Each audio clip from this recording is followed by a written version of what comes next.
नमस्कार, सास बहू और सेंसेक्स के आज के इस एपिसोड में आप सबका स्वागत है। मंगलवार के दिन आज मदद करेंगे हम लोग की हेम सिक्योरिटीज की आस्था जैन। और बस बातचीत की शुरुआत करूंगा। पहले सबसे इंपॉर्टेंट चीज, toll free number, WhatsApp number, Twitter ID screen पर। प्लीज रीच आउट करिए, ट्विटर पे लॉग इन करिए, अपने सवाल मुझे डायरेक्टली भेज दीजिए, जो कन्वीनियंट मोड लगे उसके थ्रू पूछिए। आपके पूछने के बाद हमारी टीम आपसे वापस कांटेक्ट करेगी, किसी दिन शेड्यूल करेगी और आपको इस प्रोग्राम में इनवाइट करेगी। तो आप लोग अपनी क्वेरीज भेजते रहना है। लाइए भाई, मार्केट स्क्रीन्स पर आएंगे और वापस फ्लैट हो गए। हालांकि हमने आज गिरते गिरते गिरते 17,038 के स्तर छुए थे और अब देखिए एकदम से ऑलमोस्ट 17,000 के क्लोज के लेवल से हम वापस घूम चले हैं। हालांकि सारे इंपॉर्टेंट लेवल्स तो कोई मायने रह नहीं गए थे, पिटते चले गए थे। 17,000 एक साइकोलॉजिकली और बिल्डअप के लिहाज से भी वैसे इंपॉर्टेंट जोन था। उससे पहले घूमे हैं कुछ कवरिंग के मूव्स, इस समय तो हम एंजॉय कर रहे हैं। 100-110 पॉइंट दिन के लोज से जबरदस्त रिकवरी इस समय की थीम वो है।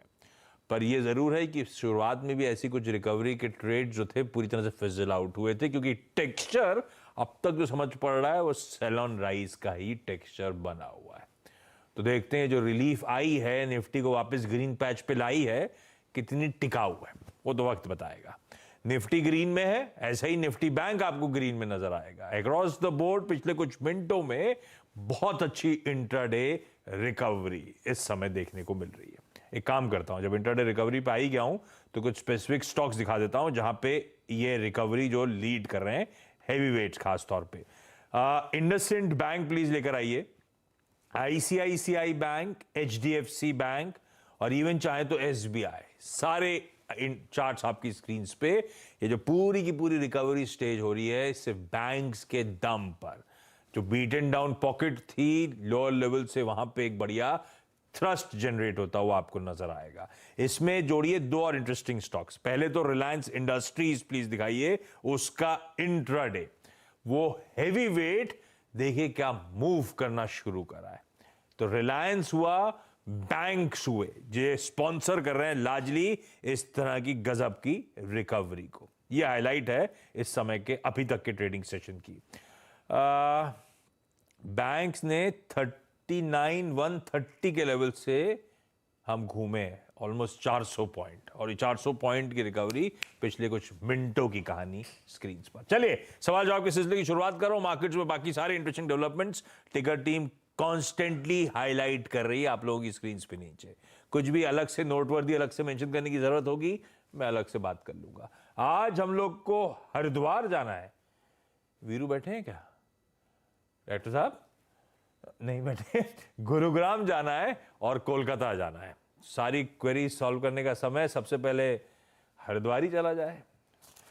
हरिद्वार से निशा गुप्ता आपको आपकी स्क्रीन पे नजर आएंगी। निशा मैम, गुड आफ्टरनून। निशा मैम, आप पहले आए हो क्या? Good afternoon sir. नहीं नहीं नहीं, कोई हरिद्वार से जुड़ा था, तब मैंने पूछा था वीकेंड में वीरू पहुंचते रहते हैं, मिलता ही नहीं मिलता आपको। कभी आपको टकराएंगे वीरू हरिद्वार में? नहीं नहीं नहीं। ये बोल के तो हरिद्वार की छुट्टी लेके जाते हैं, मतलब पहुंचते नहीं है इसका मतलब। निशा मैम, कब से शेयर बाजार में हो और पहली सबसे इंपॉर्टेंट क्वेरी कौन सी? मैं पिछले 2 साल से शेयर बाजार में हूँ। मेरे आईएसबी से पहले मैं डाटा साइंटिस्ट थी, उसके बाद आईएसबी से फाइनेंशियल मार्केट्स में कोर्स करने के बाद पर्सनल फाइनेंसिंग स्टार्ट किया। तो पहली क्वेरी मेरी ये है कि तो हरिद्वार में प्रैक्टिस करते हो आप पर्सनल फाइनेंसिंग की? 970। हाँ, पर्सनल मतलब अपना सेल्फ फाइनेंस, हस्बैंड एंड मेरा। अच्छा, घर का कैपिटल डिप्लॉय कर रहे हो आप? हाँ। हाँ। तो मैंने सीडीएसएल खरीदा था 1232 में। हाँ। मेरे पास 100 क्वांटिटीज है सीडीएसएल की 1232 में, और अभी इसका रेट करंट 979 के आसपास जो भी चल रहा है। तो मेरा ये पॉइंट है कि या तो मैं इसको और एवरेज बाय करूं, या फिर मैं इसको क्या करूं, इतना ही रहने दूं, इसी पे वेट एंड वॉच करूं। सीडीएसएल एक बार हाँ हाँ, आप बोलो प्लीज, कंटिन्यू। एक बारी मैं इसमें ऑलरेडी प्रॉफिट बुक कर चुकी हूँ। तो उसके बाद मैंने फिर खरीदा था जब ये 1400-1500 के आसपास था। हाँ, तो पहले प्रॉफिट बुक हो चुका है इस समय, लेकिन 250 रुपए का लॉस हो रहा है। पर ये स्टॉक भी वो है आस्था जो मेरे ख्याल से 2020 में 200 रुपए वाला 1400 प्लस गया था। इस तरह से सीरियस रीरेटिंग हुई थी 1.5-2 साल में। अब करेक्शन फेज में आया है फाइनली। ये क्या एवरेज करने का सही समय है? कोई साइंस ऑफ स्टेबिलिटी नजर आ रहे हो तब तो मैं एवरेज करूं। एवरेज तब करूं जब फंडामेंटली स्ट्रांग लग रही हो आपको। क्या व्यू है आस्था? 250 रुपए नीचे एवरेज करने का वक्त आ गया है, और अदरवाइज सीडीएसएल पे लॉन्ग टर्म का व्यू क्या है? होल्ड करते रहो अपने बचे हुए स्क्रिप्ट्स को ऐसे के तैसे, या इन लेवल्स पे बेच दूं? क्या व्यू बना के चलूं? गुड आफ्टरनून आशीष, निशा मैम आपको भी गुड आफ्टरनून। देखिए सीडीएसएल एक लॉन्ग टर्म प्ले है, ये शॉर्ट टर्म प्ले नहीं है। और लॉन्ग टर्म में मुझे जो लगता है पर्सनली कि जो सेकंड हाफ ये कैलेंडर ईयर का रहेगा तभी हमारा मार्केट्स अच्छे होंगे, मेरे को लगता है सितंबर ऑनवर्ड्स तो। और ये देखिए ये डायरेक्ट प्ले है कैपिटल मार्केट का, क्योंकि ड्यूओपॉली ही मार्केट स्ट्रक्चर है, सिर्फ 2 ही प्लेयर्स हैं। और कभी भी कैपिटल मार्केट में तेजी आई तो डायरेक्ट बेनिफिशियरी यही है, क्योंकि बड़ा मार्केट शेयर है, 78% मार्केट शेयर, नंबर ऑफ जो हमारे डीमेट अकाउंट है वो इसके पास है। तो ये जब जब कैपिटल मार्केट में अच्छी तेजी आएगी, 2020 के बाद भी हमने देखा तो ये बढ़ा। तो अब अगर आपकी समय सीमा यहाँ पे 1 साल से ऊपर की है तो आप बिल्कुल इसको होल्ड करिए, क्योंकि ये कैपिटल मार्केट में जैसे ही सुधार आया है इसमें भी हमें सुधार देखने को मिलेगा। लेकिन मुझे तो लगता है कि second half of calendar year से सुधार आएगा हमारे कैपिटल मार्केट में। मार्च का महीना अभी अच्छा नहीं जाएगा, तो आप तैयार रहिए, ये और नीचे आ सकता है। एवरेजिंग करना है नहीं, अभी एवरेजिंग मत करिए, और नीचे आने दीजिए। देखिए मैं यहाँ तक मान के चलती हूँ कि ये 850 से 900 तक भी आ सकता है, तो तब एवरेजिंग के मौके ढूंढिए, आपको लोअर लेवल पे एवरेजिंग का भी बेनिफिट होगा। तो अभी आपको पोजीशंस को कंटिन्यू रखना है, 830 का स्टॉप लॉस लगाना है, 900 से लेके 880 के जोन में एवरेजिंग करनी है। लेकिन 1 साल से ज्यादा आप बिल्कुल दिमाग में रख लीजिए, इसे होल्ड करना है, तभी आपको आपकी कॉस्ट प्राइस और उसके ऊपर के लेवल्स देखने को मिलेंगे। गुरुग्राम से Seema Soni ji. Seema ma'am good afternoon. Seema ma'am आपकी सबसे इंपॉर्टेंट पहली क्वेरी कौन सी? सीमा मैम सर मैं आईआईएफएल को लेकर के मेरी फर्स्ट क्वेरी है, इंडिया इन्फोलाइन। तो सर आप मुझे ये बताइए कि अभी जो is it right time to purchase, should buy or not? नहीं, तो इंडिया इन्फोलाइन क्यों डिसाइड किया था आपने? आईआईएफएल क्यों डिसाइड किया था? आपने अपना कुछ स्टडी कर रखी है इसीलिए आईआईएफएल को जीरो इन करा है क्या? हाँ सर, मैं काफी टाइम से स्टडी कर रही हूँ इसकी फंडामेंटल्स। तो मैं यही और थोड़ा सा अपना प्रोफाइल। इंडिया इन्फोलाइन कौन सा वाला? आईआईएफएल फाइनेंस ना? या आई फाइनेंस। आज तक ट्रैक करते हो क्या भाई? आईआईएफएल फाइनेंस मैम ने अपनी स्टडी कर रखी है। फंडामेंटली क्या सही समय है आईआईएफएल फाइनेंस को खरीदने का, जो कि 400 सवा 400 पे चल रहा है इस समय लॉन्ग टर्म के लिहाज से? देखिए फंडामेंटली देखिए फंडामेंटली वैसे तो स्टॉक ने अच्छा परफॉर्म किया है। जो क्वार्टरली नतीजे आए थे उसमें 51% की ग्रोथ तो यहाँ पे बॉटम लाइन में ही दिखाई थी, और मेरे हिसाब से टॉप लाइन में भी बढ़िया ग्रोथ हमें देखने को मिली थी।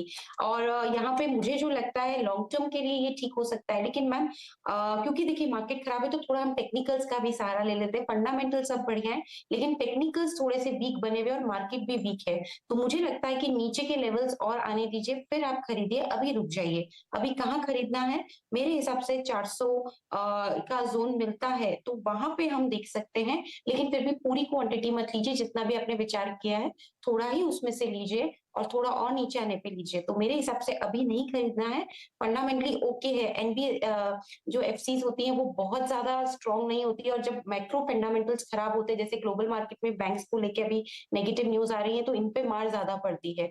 फंडामेंटली कंपनी में कोई प्रॉब्लम नहीं है, लेकिन मैक्रो फंडामेंटल्स अच्छे नहीं, इसलिए मैं अभी मान रही हूँ थोड़ी और गिरावट आ सकती है, तो गिरावट में खरीदने के मौके ढूंढिए, अभी रुक जाइए। ऑन द कॉन्ट्ररी मुझे अभी भी लगता है कि बैंक्स ज्यादा सेफ हैं, तो आप आईएफएल फाइनेंस लें तो अच्छा ही है, लेकिन कोई बैंक लेंगे थोड़ा सा गिरावट पे तो वो मुझे लगता है आपको और अच्छा कैपिटल एप्रिसिएशन देगा। ये आईएफएल फाइनेंस मतलब ऑलरेडी सीमा मैम पोर्टफोलियो में एनबीएफसीज हैं, या पहली एनबीएफसी ये थी जिसे इंक्लूड करने का मन बना रहे हो आप? सर मैंने पहले भी एक बार लिया था, उस समय अराउंड 300 समथिंग था। हाँ, तो कमा के देगा आपको। हाँ, तो ये 550 तक गया था लास्ट टाइम। हाँ।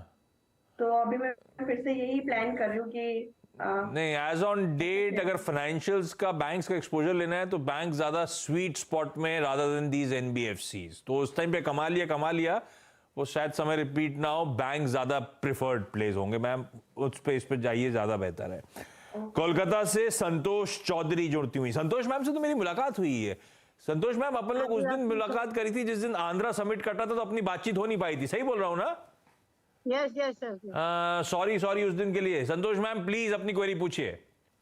एक्चुअली मैंने ये जी एंटरटेनमेंट लिया 500 शेयर 200 में। हाँ। जी एंटरटेनमेंट। हाँ, लंबी अवधि के लिए लिया संतोष मैम? जी एंटरटेनमेंट लिया सर, शेयर 200 रुपए में। ये अभी गिरा था तब ले लिया? 200 में।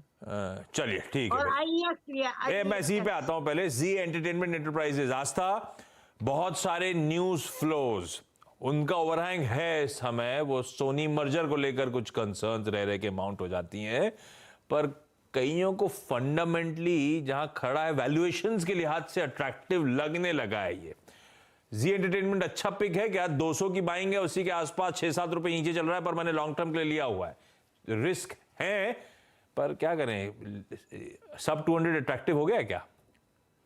देखिए, आप वैल्यूएशन की बात कर रहे थे आशीष, तो अभी भी वैल्यूएशंस इतने ज्यादा कंफर्टेबल जोन में नहीं आए, क्योंकि जो मेरे को ध्यान आता है पी मल्टीपल तो अभी भी इसका काफी ज्यादा है एज कम्पेयर टू जो ये इंडस्ट्री में काम कर रहा है। अब और दूसरी भी चीजें हैं कि जैसे आपने बिल्कुल सही बोला कि न्यूज फ्लो बहुत ज्यादा होते रहते हैं, पर जो चार्ट्स की स्टडी यहाँ पे मैं देख रही हूँ, मेरे हिसाब से अभी ये एक दायरे में फंस गया है, क्योंकि न्यूज फ्लो आते रहते हैं तो वहां पे थोड़ी अनसर्टेनिटी बनी हुई है। मैम, ये घूम रहा है 175 से लेके 216 के बीच में, और ये पिछले 1 महीने से इसी रेंज में घूमे जा रहा है। तो अभी क्या करना है, मेरे को लगता है कि एक स्टॉप लॉस 175 या फिर 174 का लगा के अगर लिया हुआ है तो होल्ड करिए, क्योंकि आशीष इन्होंने लिया हुआ है या लेना चाहते हैं, मैं ये पार्ट मिस कर गई। अगर लिया हुआ है, 200 की खरीद है। हाँ, तो फिर होल्ड ही करना है, लेकिन स्ट्रिक्ट स्टॉप लॉस रखना है मैम 174 के आसपास, क्योंकि डबल बॉटम फॉर्मेशन है वीकली चार्ट्स पे, तो बहुत इंपॉर्टेंट सपोर्ट है। वो ब्रेक हुआ तो दिक्कत आएगी, नहीं तो मेरे हिसाब से ठीक रहेगा। 174 के स्टॉप लॉस के साथ खरीदिए और बने रहिए, खरीदना नहीं है। और ऊपर में इसका जो पहला टारगेट आ रहा है वो 215 का आ रहा है, और उसके बाद हमें और भी ऊपर के लेवल देखने को मिलेंगे, तकरीबन 230 से लेके 244 के। तो होल्ड रखना है, लेकिन समय सीमा बढ़ा दीजिए, एटलीस्ट 1 से 2 महीना रखना है, क्योंकि मार्केट्स खराब है तो अभी सभी स्टॉक्स में गिरावट आ रही है, तो हमें इतना पेशेंस रखना पड़ेगा। हाँ, 174 175 का स्टॉप लॉस, ये वही लेवल्स हैं जिस दिन वो पैनिक आया था, तो पैनिक के लोज भी दरअसल इसके वही हैं स्टॉक के। तो अगर उन पैनिक लोज को ब्रीच करने की तैयारी करेगा तो गड़बड़ा जाएगा मामला। रखिए मैम, आने वाले समय में शायद उन एक स्टॉप लॉस के साथ इंतजार करिए, आने वाले समय में अच्छे मूव शायद दे दे। अच्छा निशा जी, अगला सवाल कौन सा? अगला सवाल मेरा टाटा एलेक्साई को लेके है। मेरे पास 18 क्वांटिटीज है 6700 के रेट में, और अभी तो 6000 के आसपास चल रहा है। ऑलरेडी मैंने एक बार इसको पहले 6700 के आसपास लेके 9 साढ़े 9 के आसपास बेचा था, तब सेल ऑफ किया था, तो अच्छा प्रॉफिट बुक हुआ था। मुझे इसका लगा कि पोटेंशियल ज्यादा है कि ये AI बेस्ड कंपनी है और काफी अच्छा काम करती है ऑटोमेशन एंड हेल्थ केयर में, तो वही फ्यूचर क्या है इसका, कितना? नहीं, इशू तो फंडामेंटल्स वाले हैं नहीं इसमें, आप सही कह रहे हो। एक टाइम पे मुनाफा बांध लिया था, दूसरी टाइम पे थोड़ा सा मुनाफा वापस जेब से निकालने की कोशिश कर रहा है टाटा एलेक्सी आस्था। अब क्या करा जाए, फंडामेंटल्स को लेकर शायद ही कोई इशू, हमेशा टाटा एलेक्सी को लेकर इशू इसके वैल्यूएशंस को लेकर है, और वैल्यूएशंस पता नहीं आज भी FY24 के बेसिस पे शायद 44-43 के आसपास कामकाज कर ही रहा है, पर हाई ग्रोथ कंपनी है, कहां जस्ट लगेंगे वैल्यूएशंस। मेरी खरीद से 700-800 रुपए नीचे आ गया है ये। देखिए, मेरे को लगता है फंडामेंटली कंपनी पर से कोई प्रॉब्लम नहीं है, लेकिन जो सेक्टोरल हेडविंड है वो एक दिक्कत हो सकती है, क्योंकि IT सेक्टर मुझे बहुत ज्यादा अभी भी तेजी में नहीं लग रहा, और ये पूरे साल के लिए भी तेजी में नहीं लग रहा, तो वो एक थोड़ा सा इश्यू हो सकता है। अब मैं चार्ट की बात करूं तो 5700 से लेके 7200 के बीच में ये पिछले 4-5 महीनों से घूम रहा है, तो एक मैम 5700 बहुत इंपॉर्टेंट लेवल है, उसके स्टॉप लॉस के साथ अभी होल्ड करिए। मेरे हिसाब से अभी आपका बहुत पेशेंस चेक करने वाला है, 4-5 महीने कहीं नहीं जाएगा, एक ही दायरे में घूमता रहेगा, और सब कुछ ठीक रहा तो फिर हमें तेजी देखने को मिलेगी, जो इसको फिर भी ड्राइव करेगी पहले 6800 के आसपास, और उसके बाद हमें और अच्छे लेवल देखने को मिलेंगे। होल्ड करना है 5700 की स्टॉप लॉस के साथ, 3 से 4 महीने की समय सीमा को ध्यान में रखते हुए। ठीक बात है भाई साहब। आईटी दिक्कत वाली पॉकेट है। आज भी इंडेक्स 1-1.5% का दबाव। पिछले कुछ ट्रेडिंग सेशंस में लगातार प्रेशर बढ़ा है। अच्छा, कुछ देर बाद अगले शो में मैं आईटी पे डिटेल्ड एक प्रेजेंटेशन भी दूंगा, क्यों इस समय सेंटिमेंट्स हावी हो रहे हैं, मूड बिगड़ रहा है। खैर, वो अगली कहानी। गुरुग्राम वापस जा रहा हूं सीमा जी के पास। सीमा जी, अगला स्टॉक। सर मेरी जो नेक्स्ट क्वेरी है वो अदानी इंटरप्राइजेस को लेकर के है। मैंने 2065.70 पे 50 शेयर्स लिए थे। तो सर अभी बताइए क्या करना चाहिए, होल्ड करें या फिर नहीं, ये क्यों लिए थे? ये जब गिर रहा था स्टॉक तब लगा बहुत गिर गया इसीलिए ले लिया था, या कोई और रीजन था? सर बढ़ भी रहा था, साथ साथ स्पीड से बढ़ रहा था, तो नहीं, तो मैं इसलिए पूछ रहा हूँ, अभी गिरावट में लिया है जब पहले चलना शुरू हुआ था उस टाइम पे लिया हुआ है? नहीं, अभी लिया है सर, लास्ट वीक लिया है। ओहो, अदानी एंटरप्राइजेस भाई 350 325 पर शेयर का लॉस। वॉलेटिलिटी पीछा नहीं छोड़ रही आस्था। अब समझ में नहीं आ रहा है रखना है कि निकालना है। जैसे इन्होंने कहा था कभी कभी होप्स जाग रही है, तेजी बन रही है, पर वैसे ही कभी कभी तगड़ा डिसअपॉइंटमेंट भी हो रहा है। समझ में नहीं आ रहा है क्या करना है अदानी एंटरप्राइज। आप होते तो क्या करते 2021 की खरीद वाले स्टॉक का? देखिए, यहाँ पे थोड़ा सा अगर बहुत जिगर यहाँ पे मजबूत है तो होल्ड करके रखिए, लेकिन उसमें भी पूरा ये मान के चलिए साल भर तो आपको रखना ही पड़ेगा ये स्टॉक को, क्योंकि मार्केट्स खराब है। इसकी तरफ से न्यूज फ्लो मुझे लगता है मई ऑनवर्ड्स फिर थोड़े शायद ठीक ठाक आने लगे। तो एक साल भर का अगर नजरिया है और आप एकदम मजबूत रह सकते हैं कि कोई भी तरह की न्यूज आए, मुझे नहीं इसमें डगमगाना है, तो ही आप होल्ड करिए। इतना अगर आपका स्ट्रॉन्ग कन्विक्शन है। और उसमें क्योंकि मैं जो चार्ट्स पे देख रही हूँ ये एक बहुत बड़ा दायरा बना चुका है मैम, 1000 से लेके 3000 के बीच में। तो अभी तो ये इसी दायरे में घूमता हुआ नजर आएगा। तो अभी आपको अगर रिस्क ले सकते हैं, होल्ड कर सकते हैं, तो स्टॉप लॉस 1100 बड़ा स्टॉप लॉस है। लेकिन आपको भी पता है बहुत वॉलेटिलिटी हो रही है, फास्ट गिरता है फास्ट बढ़ता है।